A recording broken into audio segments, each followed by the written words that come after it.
गांव का वो घर जिसका सच कोई नहीं बताता। गांव के लोग एक बात हमेशा कहते थे, उस घर के बारे में जितना कम जानो उतना अच्छा। उस वाक्य में न गुस्सा था, न चेतावनी, बस एक अजीब सा डर छुपा हुआ था। ऐसा डर जो आवाज से नहीं, खामोशी से फैलता है। मुझे तब नहीं पता था कि कुछ घर ऐसे होते हैं जो खाली दिखाई देते हैं, पर असल में कभी खाली नहीं होते। मेरा नाम आयान है।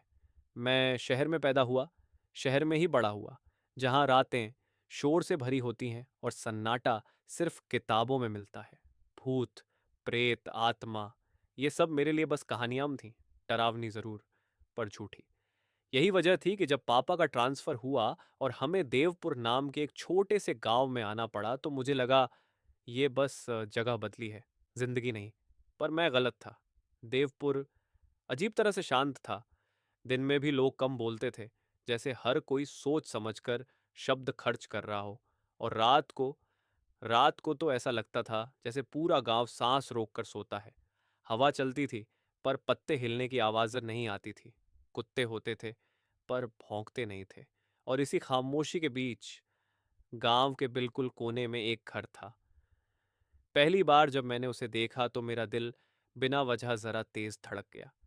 घर पुराना था, इतना पुराना कि उसकी दीवारों पर जमी काली सीलन किसी जख्म जैसी लगती थी।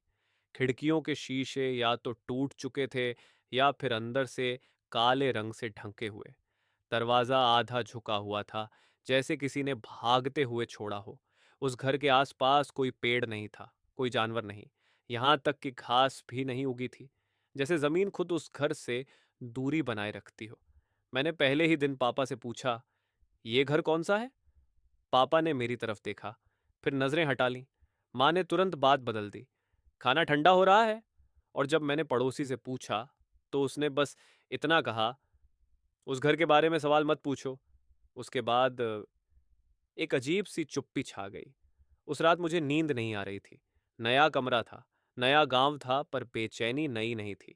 मैं उठकर खिड़की के पास गया और बिना सोचे मेरी नज़र फिर उसी घर पर चली गई। उस घर में कोई रहता नहीं था, ये बात गांव के सब लोग जानते थे। फिर भी रात के ठीक 2:13 उस घर की ऊपर वाली खिड़की में हल्की सी पीली रोशनी जल उठी। मैंने पहले सोचा शायद मेरी आंखों का धोखा है। मैंने घड़ी देखी, फोन देखा, दोबारा घड़ी देखी, 2:13। दिल ने कहा कुछ ठीक नहीं है। दिमाग ने समझाया शायद कोई नया रहने आया होगा। पर दिल दिल बहुत जोर से धड़कने लगा। उस रोशनी में कुछ अजीब था, वो स्थिर नहीं थी, हल्की हल्की कांप रही थी, जैसे दिया नहीं, सांस ले रही हो। अगली सुबह मैंने चाय वाले से हल्के मजाक के अंदाज में पूछा, भैया, गांव के कोने वाला घर, उसमें कौन रहता है? उसने कप नीचे रख दिया, उसका हाथ कांपने लगा। फिर बहुत धीरे से बोला, बेटा, उस घर में कोई नहीं रहता। मैंने कहा, पर रात को वहां रोशनी थी। उसने मेरी बात काट दी, चारों तरफ देखा, फिर लगभग फुसफुसाते हुए बोला, अगर जिंदा रहना है तो उस घर के पास भी मत जाना। उसकी आंखों में डर था, सच्चा डर। उस रात मुझे नींद आई ही नहीं। मैं बार बार घड़ी देख रहा था। 1:47, 2:01, 2:10, और फिर 2:13, जैसे किसी ने ठीक उसी पल स्विच दबाया हो। उस घर की खिड़की में फिर से रोशनी जल उठी, पर इस बार सिर्फ रोशनी नहीं थी।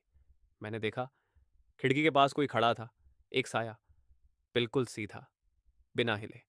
मैंने आंखें झपकाईं, सांस रोककर दोबारा देखा। साया अब भी वहीं था। फिर उसने धीरे धीरे अपना सिर मेरी तरफ घुमाया, और उसी पल मुझे ऐसा लगा जैसे वो मुझे ही देख रहा हो। मेरी सांसें तेज हो गईं। मैं पीछे हटा, और तभी मेरे फ़ोन में हल्की सी कंपन हुई। स्क्रीन जली। अनजान नंबर। संदेश में लिखा था, तुम भी देख सकते हो ना। मेरे हाथ ठंडे पड़ गए। मैंने खिड़की बंद कर ली, लाइट बंद कर दी, पर फोन फिर से बजा। दरवाजा बंद करने से सच बंद नहीं होता। उस रात मुझे समझ आ गया, गांव के लोग झूठ नहीं बोल रहे थे, वो बस पूरा सच नहीं बता रहे थे, क्योंकि वो घर खाली नहीं था।